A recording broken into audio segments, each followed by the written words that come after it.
Тәуелсіз Қазақстанның әлемдегі беделінің артуы Нұрсұлтан Әбішұлы Назарбаевтың есімімен тікелей байланысты. Ұлт көшбасшысы мемлекет дамуына өлшеусіз еңбек сіңірді. Бүгінде еліміз қадамдап емес, қарыштап дамып келеді. Сондықтан елбасы қандай да болсын құрметке лайық дейді алакөлдіктер. Бүгін аудан орталығы Үшаралда тұңғыш президент күніне арналған елін сүйген, елі сүйген, елбасы атты салтанатты жиын өтті. Тұңғыш президентіне деген алакөлдіктердің сүйіспеншілігі ерекше. Еліміздің ширек ғасырда жеткен жетістігін елбасы мен халық бірлігінің арқасы деп біледі. Сондықтан салтанатты шара Нұрсұлтан Әбішұлы Назарбаевтың өнегелі өмірі мен ерен еңбегі туралы түсірілген деректі фильмнен басталды. Артынша халық алдында сөз алған Алакөл ауданының әкімі Әлібек Жақанбаев барша жиылған қауымды мемлекеттік мейраммен құттықтап, жылы лебізін білдірді. Тұңғыш президент күнінің мән маңызына жан-жақты тоқталды.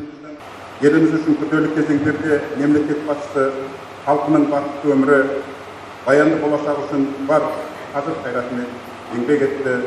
Республикамыздағы ұлттарды бір тудің астына біріктірді. Сондықтан да ұлт көшбасшысын ұлықтап, мерейін асқақтатып, әр халыққа ұлтқа артылар міндет жүктелер парыз болып табылмақ. Елін сүйген елбасымен бірге болайық. Тәуелсіздігіміз мәңгілік болып, егемендігіміз дәуірлей берсін. Әр шаңыраққа құт береке істен ынтымақ тілеймін. Береке болсын.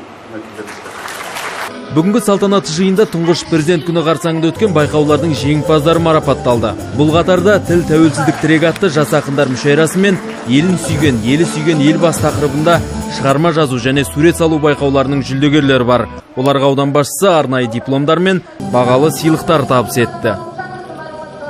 Тұңғыш президент күніне арналған байқауда бас жүлде алғаныма қуаныштымын. Сіздерді 1 желтоқсан президент күнімен және де келе жатқан 25 жылдық тәуелсіздігіңізбен шын жүректен құттықтаймын. Тәуелсіздік кең құшағын ашталдан, бар ма бізде басқа мақсат, басқа арман. Көк туымыз көк аспанда шарықтап, әнұраным әр жүректе жатталған.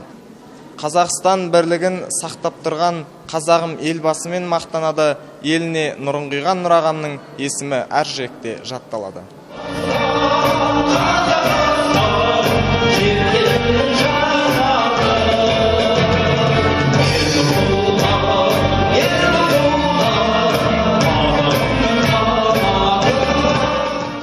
Мерекелік шара соңы аудан өнерпаздары дайындаған концерттік бағдарламаға ұласты. Сахнада патриоттық әндер шырқалып, көркем билер биленді. Осылайша жиылған жұртшылық мерекелік шарадан үлкен әсер алып, көңіл дариясында шалқып тарқасты.